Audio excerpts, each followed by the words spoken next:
500 साल पुराने मसले को हल करके सुप्रीम कोर्ट के फैसले के बाद श्री राम मंदिर निर्माण के लिए प्रधानमंत्री नरेंद्र मोदी ने भूमि पूजन करके देश ही नहीं विदेश में भी हिंदुत्व का डंका बजा दिया है।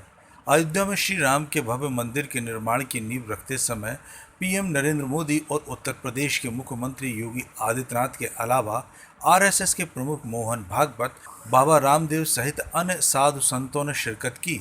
जहां अयोध्या वासियों ने वनवास के बाद लौटे श्री राम के लिए दिवाली का उत्सव मनाया, उसी तरह आज भी दिवाली मनाई गई और अयोध्या के साथ साथ पूरे देशवासियों ने आतिशबाजी और दीपक जलाकर खुशी का इजहार किया।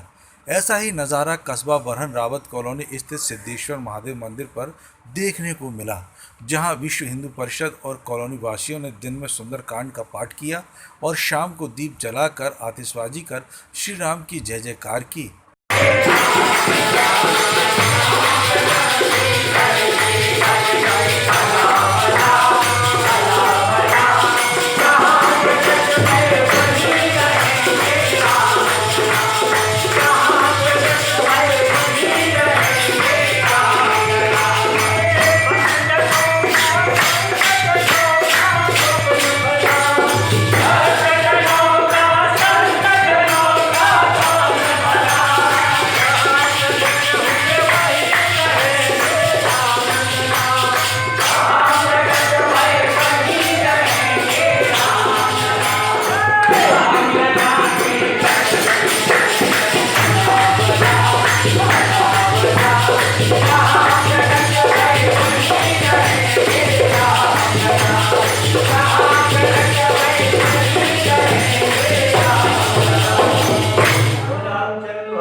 कार्यक्रम में मौजूद सभी लोगों ने श्री राम मंदिर निर्माण पर प्रधानमंत्री नरेंद्र मोदी और मुख्यमंत्री योगी आदित्यनाथ के साथ हिंदुत्व की जीत बताई। दीपोत्सव कार्यक्रम में अभय प्रताप सिंह, नवल किशोर, सरदार सिंह, ऋषि शर्मा, भरत किशोर, डॉक्टर तिलक सिंह, सुरेंद्र जैन और योगेश आदि मौजूद रहे। पूज्य संतों ने, माता बहनों ने, युवाओं ने अनगिनत बलिदान दिए। उसी दिन से युद्ध प्रारंभ हो गया था। वहाँ के जो स्थानीय राजा थे वो आम जनता को इकट्ठा करके सैनिक, और एक स्थिति ऐसी आई कि जब सेना पर्याप्त नहीं थी तो उस क्षेत्र की सारी महिलाएं, माता बहनें हथियार लेकर के निकल पड़ी और विधर्मियों के सामने युद्ध के लिए प्रस्तुत हुई। युद्ध किया, भयानक युद्ध किया। पूज्य संत, सारे संत इकट्ठे होकर के लड़े। लाखों की संख्या में आज तक बलिदान हुए। अप्रैल 1984 में दिल्ली के विज्ञान भवन में एक धर्म संसद हुई, जिसमें पूज्य संतों ने विश्व हिंदू परिषद को यह आखिरी लड़ाई श्री राम जन्मभूमि को मुक्त कराने के लिए जिम्मा सौंपा। विश्व हिंदू परिषद ने अपने विभिन्न कार्यक्रमों के माध्यम से पूरे देश, पूरे विश्व में जन जागरण किया। पूरे देश का राम भक्त, पूरे विश्व का राम भक्त सनातनी समाज सक्रिय हुआ, सड़कों पर आया। प्रथम कार सेवा हुई, द्वितीय कार सेवा हुई और द्वितीय कार सेवा में कलंक का वो ढांचा, टीका हमेशा के लिए मिटा दिया गया। और उसी की बदौलत सुप्रीम कोर्ट का, माननीय सर्वोच्च अदालत का जो श्री रामलला विराजमान के पक्ष में निर्णय आया, वो उसी द्वितीय कार सेवा की देन थी। उसमें दोनों कार सेवाओं में भी कई कार सेवकों ने, राम भक्तों ने बलिदान दिए, जिनमें शरद कोठारी, श्री राम कोठारी जैसे अनगिनत युवा। तो एक बलिदान की ये जो परंपरा रही श्री राम जन्मभूमि को मुक्त कराने के लिए, उस बलिदान की सर्वोत्कृष्ट परंपरा की ही देन है कि आज वहाँ पर भगवान श्री राम के भव्य मंदिर निर्माण की आधारशिला रखी गई है। वहाँ पर भूमि पूजन हुआ है। ये निश्चित रूप से भारत ही नहीं, संपूर्ण विश्व में रहने वाले सनातनी हिंदू समाज के लिए, राम भक्त समाज के लिए बहुत ही गौरव का दिन है, बहुत ही प्रसन्नता का दिन है। ये विश्व के कोने कोने में रहने वाले समस्त हिंदू समाज का एजेंडा था। जिसे केवल पूर्ण करने का आश्वासन समस्त हिंदू समाज को किसी ने दिया था तो वह भारतीय जनता पार्टी की सरकार थी।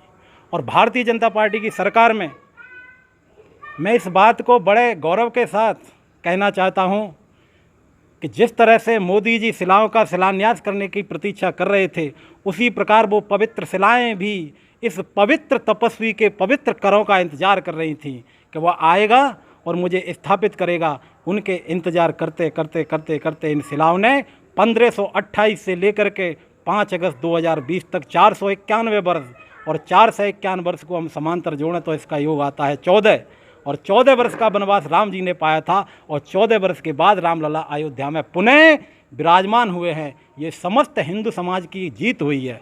इस हिंदू समाज की जीत ने एक संदेश दिया है कि हमारे ऊपर आकर कोई अत्याचार तो कर सकता है लेकिन हमें मिटा नहीं सकता।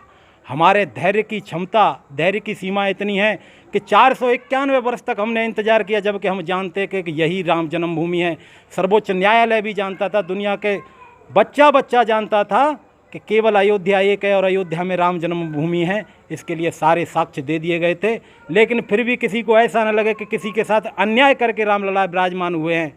इसलिए युद्ध और लोकतांत्रिक और तुम्हारे न्यायिक प्रक्रिया की कठिनतम कसौटी पर कस करके देखा गया और पाया गया कि केवल और केवल यही राम जन्मभूमि है।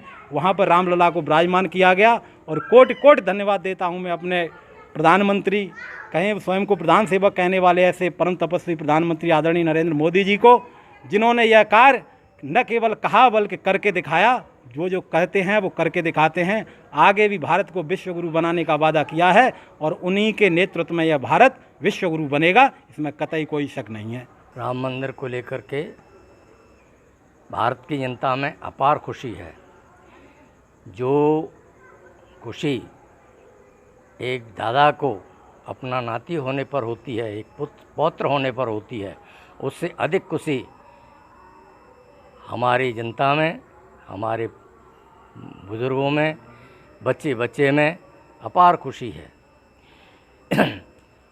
यद्यपि रामलला को हम बच्चे के दृष्टिकोण से देखते हैं, क्योंकि बालक राम का जो बाल रूप है वो हमारा सबका इष्ट है, इसलिए हम उसको रामलला कहते हैं।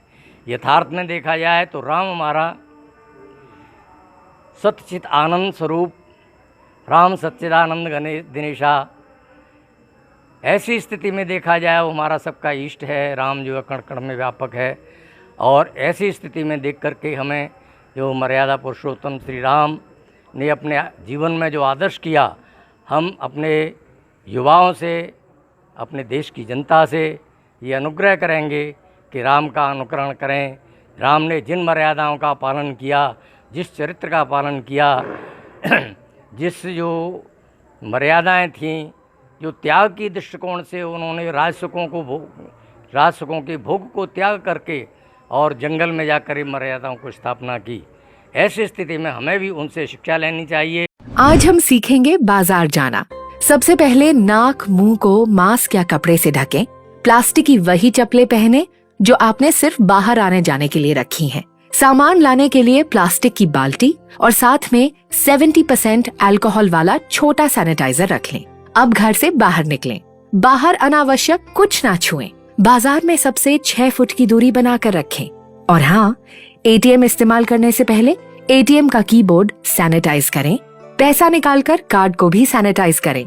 खरीदे हुए सामान को बाल्टी में डालकर घर लौटें। जी हाँ, कोरोना का खतरा टला नहीं है, इसलिए हमें बाजार जाने के नए नियम सीखने होंगे। सावधानी की आदतों के साथ जीना सीखना होगा। नए नियम अपनाएंगे, कोरोना को हर दिन हराएंगे। उत्तर प्रदेश सरकार द्वारा जनहित में जारी।